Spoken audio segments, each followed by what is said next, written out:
PTI से दरख्वास्त करता हूं, आप पता करें ये कौन साहब है जो खान साहब से ऐसे कोई बयान दिलवा देते हैं जिसकी वजह से आपके मिसाइल में इजाफा होते हैं और पाकिस्तान के मिसाइल में इजाफा होते हैं। बिस्मिल्लाहिर्रहमानिर्रहीम। जनाब स्पीकर, आपका शुक्रिया। मैं मखतूम ताहिर राशिदीन साहब को इस हाउस का मेंबर बनने पे मुबारकबाद देना चाहूँगा और मैं पंजाब के अवाम, रहीम यार खान के अवाम का शुक्रगुजार हूँ कि उन्होंने पाकिस्तान पीपल्स पार्टी का उम्मीदवार को कामयाब करवा के भारी अक्सरियत से कामयाब करवा के नफरत, तकसीम और गालम गलोच की सियासत को शिकस्त दिलवाया है। जनाब स्पीकर, मैं पाकिस्तान पीपल्स पार्टी का जनूबी पंजाब का तंजीम को नेशनल असेंबली का फ्लोर पे खड़ा होके मुबारकबाद देना चाहूंगा। जनाब स्पीकर, जो भी हालात हो, चाहे वो मुल्तान का बाय इलेक्शन हो या रहीम यार खान की बाय इलेक्शन हो, वो डरते नहीं हैं, वो झुकते नहीं हैं, वो हर फितना का मुकाबला करके, झूठ, प्रोपेगेंडा और गालम गलोच का सियासत का मुकाबला करके अवाम की ताकत से, वोट की ताकत से मुंतखब होके यहां पहुंचे। जनाब स्पीकर, ये वो उम्मीदवार हैं जो हर पोलिंग स्टेशन का फॉर्म 45 आपको दिखा सकते हैं। ये जो मेरे साथी यहां मौजूद हैं, मैं तो चाहता हूं कि हम मिलके order in the house, order इस तरह ना करें। सियासत अभी आपके भी 6 मेंबरान ने बोलना है क्वेश्चन आवर के बाद। जमहूरी सफर नो क्रॉस में साथ चले, हम अपना सियासत को फाल करे, सदारा को फाल करे, चार्टर ऑफ डेमोक्रेसीज तय करे, मगर उससे पहले एक बुनियादी बात तय करना पड़ेगा। जनाब स्पीकर, कि पाकिस्तान की सियासत में, पाकिस्तान की सियासत में क्या वो जो हारते हैं वो हार मानने के लिए तैयार है और जीत को कबूल करने के लिए तैयार है, या यही सियासत रहेगा कि मैं जीता तो वाह वाह, मैं हारा तो धांधली। अगर हमने जमहूरियत को आगे लेके बढ़ना है तो अवाम के फैसले पे भरोसा करना पड़ेगा, अवाम के फैसले पे एतमाद करना पड़ेगा। मैं इस इलेक्शन में जो सियासी जमातों ने मिलकर ये इलेक्शन हमारे साथ चले, हमारे सियासी इत्तेहादी, हुकूमती इत्तेहादी और वो आज़ाद उम्मीदवार के भी शुक्रगुजार हूँ जिन्होंने सब एक होके ये साबित कर दिया कि पाकिस्तान के अवाम इस वक्त साजिशी सियासत के साथ खड़े नहीं हैं। पाकिस्तान के अवाम इस वक्त गालम गलोच की सियासत के साथ खड़े नहीं हैं। पाकिस्तान के अवाम इस वक्त कैदी नंबर 804 के साथ खड़े नहीं हैं। जितने भी बाय इलेक्शंस हुए हैं जनाब स्पीकर, जितने भी बाय इलेक्शंस हुए हैं जनाब स्पीकर, तशरीफ रखें जितने भी बाय इलेक्शंस हुए हैं जनाब Order in the speaker, House. Order in the House. Order in the House. उसमें ये लोग हारते हैं और इत्तेहादी जमातें जीतते हैं। ये साबित करते हैं कि पाकिस्तान के अवाम इस वक्त कहां खड़े हैं और क्यों नहीं।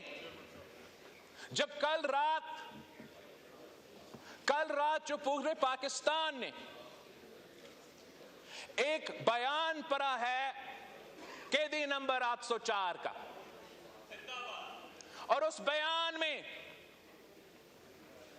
इस शख्स ने अपनी सियासत को चंपाने के लिए, अपने जाती मसले में, अपने अदालत के केसेस में रिलीफ लेने के लिए हर आईनी इदारा पे हमला किया है जनाब स्पीकर।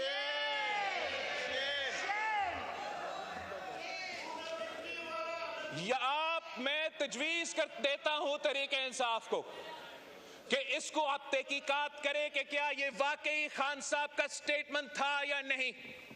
इसलिए कल तक हम तो एक बहुत मुस्बित डायरेक्शन में चल रहे थे जनाब स्पीकर।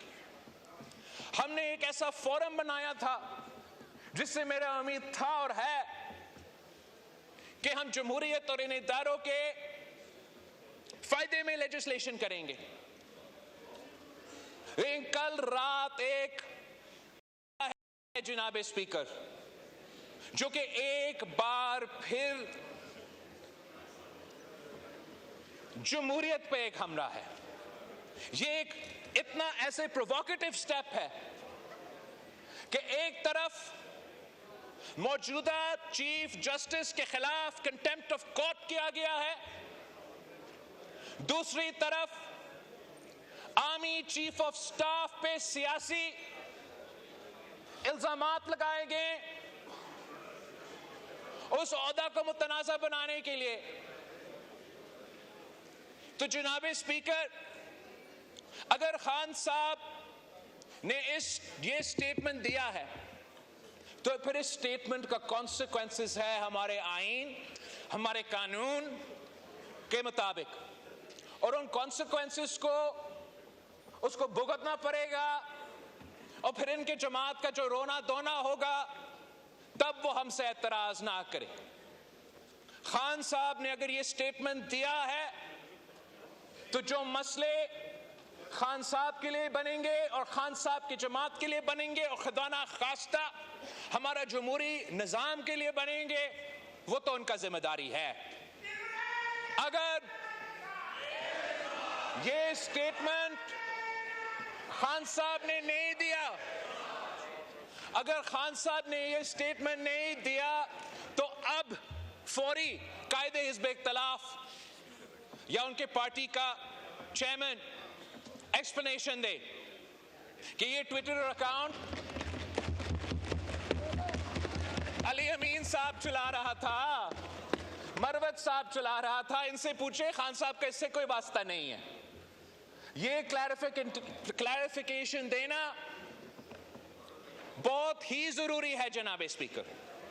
ये जो इल्जामात कल लगे हैं, this is a pattern of an exercise that has been going on since the days of the no confidence motion जनाब स्पीकर।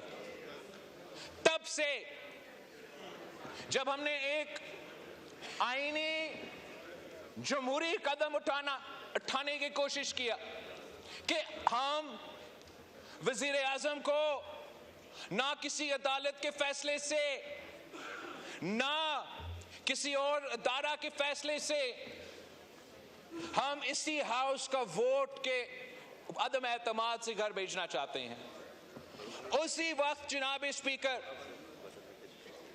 कुछ इंडिविजुअल्स तो हमारे एस्टैब्लिशमेंट के इदारे में मौजूद थे और कुछ इंडिविजुअल्स जो इस सियासी जमात से ताल्लुक रखते हैं, उन्होंने मिलकर एक साजिश शुरू किया और वो साजिश एक ऑन गोइंग कू अटेम्प्ट था जनाब स्पीकर। उस coup attempt का पहला हमला हमारे अदम एतमाद को आर्टिकल 5 की बुनियाद पे रद्द करना, कॉन्स्टिट्यूशन का तोड़ना। उस coup attempt का दूसरा हमला जबरदस्ती किसी न किसी तरीके से आर्मी चीफ के अपॉइंटमेंट से पहले इलेक्शंस करवा दो। उस ऑनगोइंग coup का तीसरा हमला कि किसी न किसी तरीके से इस अपॉइंटमेंट का प्रोसेस का मुतनाजा करवा दे। एक कोऑर्डिनेटेड एफर्ट के मुताबिक जनाब स्पीकर, मीडिया एंकर्स को लॉन्च किए गए, सियासतदान को लॉन्च किए गए और अपना ही आर्मी चीफ के खिलाफ एक साजिश जारी था कि जो भी हो, ये शख्स जिसके बारे में कहा जाता है कि जब वो इंटेलिजेंस चीफ था उसने खान साहब का करप्शन पकड़ा था, जब वो इंटेलिजेंस चीफ था उसने वो करप्शन के सबूत खान साहब के सामने रखा कि आप एहतसाब की बात करते हो, आप इंसाफ की बात करते हो, आप इस पे एक्शन ले। इसके बजाय कि उस करप्शन पे एक्शन लिया जाए, उसने वो इंटेलिजेंस चीफ को हटा दिया जनाब स्पीकर। फिर उसने मिलके उसी इदारे के अहम शख्सियात के साथ मिलके ये साजिश करने की कोशिश की कि इस आईनी प्रोसेस को सैबोटाज करे। और ये साजिश वहां रुकता नहीं है जनाब स्पीकर। मैं उससे टाइम से पहले बात नहीं करना चाहूंगा। मैं हुकूमत का वजीर नहीं हूं, मुझे डिटेल शायद नहीं पता होगा, लेकिन जिस तरीके से इस वक्त तहकीकात चल रहा है, ये जो इनका फॉर्म 45, फॉर्म 47 का प्रोपेगेंडा है जनाब स्पीकर, इस पे भी एक बहुत बड़ा कहानी सामने आने वाला है। कुछ वो साजिश जिसने पहले अदम एतमाद को रोकना था, फिर चीफ का अपॉइंटमेंट को रोकना था, उस साजिश ने इस इलेक्शंस को भी डिस्टर्ब करने थे जनाब स्पीकर। और जब वो सबूत सामने आएगा तो ना ये अपने मुंह अवाम में दिखा सकेंगे, ना कोई और अपने मुंह अवाम में दिखा सकेंगे। उनको आईन और कानून के मुताबिक जवाब देना पड़ेगा। मैं एक बार फिर इस बात पे जोर देता कि जब भी जमहूरी जमातें जमहूरियत की तरफ एक कदम आगे बढ़ते हैं तो सोचना चाहिए कि ऐसे एक्सट्रीम पॉइंट, एक्सट्रीम बयान, एक्सट्रीम मौकिफ क्यों और कैसे लिया जाता है। ये सवाल हुकूमत और इत्तेहादी जमातों को अपने आप से भी पूछना चाहिए। मगर मैं पीटीआई से दरख्वास्त करता हूं कि आप इस बात पे आपका अपना पार्टी में ये तहकीकात करें, आप पता करें कि जब भी हम कोई पॉलिटिकल स्टेबिलिटी की तरफ जा रहे होते हैं, ये कौन साहब है जो आपके रैंक्स में है, जो खान साहब से ऐसे कोई बयान दिलवा देते हैं या ऐसे कोई कदम उठाते हैं जिसकी वजह से आपके मिसाइल में इजाफा होते हैं और पाकिस्तान के मिसाइल में इजाफा होते हैं।